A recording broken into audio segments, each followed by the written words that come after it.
উত্তরের জেলা নীলফামারীতে বাণিজ্যিকভাবে চাষাবাদ হচ্ছে মানবদেহের জন্য উপকারী সুপারফুড বিটরুট। মানবদেহের টক্সিন দূর করতে হিমোগ্লোবিন সৃষ্টিতে বিশেষ ভূমিকা পালনকারী এ শস্যটি সবজি হিসেবেও বেশ খাবার উপযোগী। পাশাপাশি বিশেষ প্রক্রিয়ায় উৎপন্ন পাউডারেরও ব্যাপক চাহিদা রয়েছে। বিটরুটের পাতাও শাক হিসেবে খাওয়া যায়। নীলফামারী শহরের উত্তর পূর্ব কোণে পঞ্চপুকুর ইউনিয়নের উত্তরশশী মুদিনপুর এলাকার যুবক আবু সুফি আহমেদ কাজল বাণিজ্যিকভাবে এটির চাষাবাদ শুরু করেছেন। ইতিবাচক সাড়া মেলায় এখন তিনি ৩২ বিঘা জমিতে বিটরুট চাষ করেছেন। তিনি জানান, বিঘা প্রতি উৎপাদন খরচ হয় ৭০ থেকে ৮০ হাজার টাকা।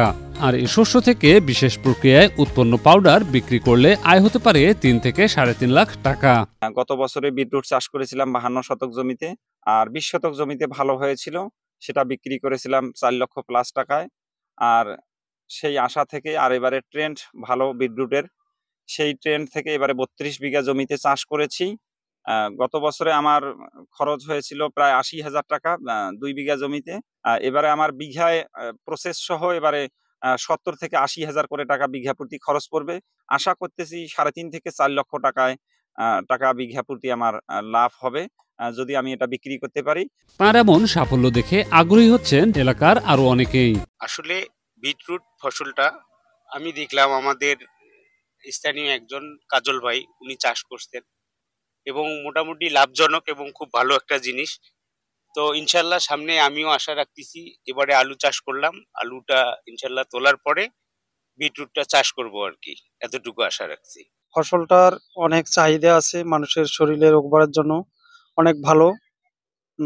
তা আমি ফসলটা দেখছি যে ভালোই লাগলো, তো আগামীতে আমিও চিন্তা ভাবনা করতেছি আমিও এই ফসলটা লাগাবো। এদিকে নীলফামারী কৃষি সম্প্রসারণ অধিদপ্তরের জেলা প্রশিক্ষণ অফিসার কৃষিবিদ আজিজুল ইসলাম জানান, বিটরুটের চাষাবাদের ফলে যেমন কর্মসংস্থান হচ্ছে, তেমনি আমদানি নির্ভরতাও কমে যাচ্ছে।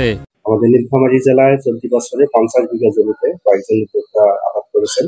বিটরুট একটি পুষ্টিকর খাবার, এটি ভিটামিন এবং অনেক ধরনের মিনারেল সমৃদ্ধ, এবং এই আমাদের উদ্যোক্তারা যারা এগুলো আবাদ করতেছে তারা এগুলো কাঁচা বেচতেছে, পাশাপাশি পাউডার ফর্মও বিক্রি করতেছে।